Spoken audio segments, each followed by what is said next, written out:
Season চেঞ্জের সময় তিতো খাওয়াটা কিন্তু খুব দরকার, এবং তিতোটা এমনভাবে খাওয়া দরকার যেখানে পুষ্টিগুণে একদম ভরপুর থাকে। আজকে যেভাবে বানাবো সেটাতে কিন্তু খুবই হেলদি আর বেশি ইনগ্রিডিয়েন্ট লাগে না, খেতেও কিন্তু খুব ভালো লাগবে। এখানে আমি 4টে করলা নিয়েছি, স্লাইস করে কেটে নিয়েছি। এখানে নিয়েছি 1 কাপের মতো কড়াইশুঁটি, একটা গাজর এরকম লম্বা লম্বা করে কেটে নিয়েছি, আর অর্ধেকটা মালা নারকোল গ্রেট করে নিয়েছি। এবারে একটা কড়াই বসিয়ে দিয়েছি। এখানে দিয়েছি 1 চামচ ঘি, নর্মাল যে ঘি, এটা গাওয়া ঘি না, নর্মাল যে ঘি সেই ঘি। ঘিটাকে একটুখানি গলিয়ে নেব। ঘিটা গরম হয়ে গেছে। এখানে 1/2 চামচ মৌরি ফোড়নে দিয়ে দিলাম।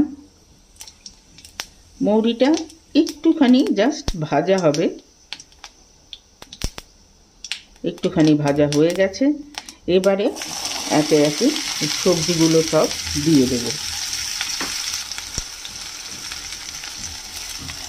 গাজর দিয়ে দিলাম, আর সাথে মটরও দিয়ে দিলাম। দিয়ে এটা মিক্স করে দেবো। এটাতে দেবো 1 চামচ সল্ট, দিয়ে সল্টটা দিয়েও মিক্স করে এটা এবারে ফ্লেমটাকে কমিয়ে দেবো। ফ্লেমটাকে কমিয়ে ঢাকা দিয়ে দেবো। বেশ খানিকক্ষণ ঢাকা দিয়ে রেখেছিলাম।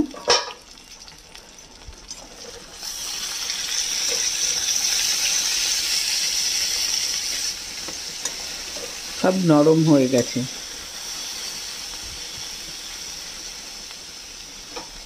এটার মধ্যে দিয়ে দেবো নারকেল। নারকেল দিয়ে খোলা অবস্থায় এটাকে ভাজবো। ধীরে ধীরে ভাজবো যাতে নারকেলটা পুড়ে না যায়, কিন্তু নারকেল ভাজা তেলটা বেরোবে আর গন্ধটাও হবে। এইটার মধ্যে এবারে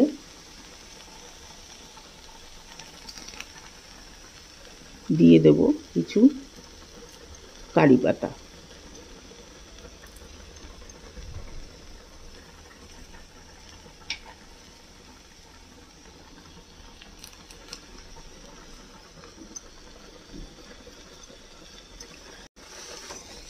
নারকেল মৌরি এই ফ্লেভারটা কিন্তু দারুণ লাগবে।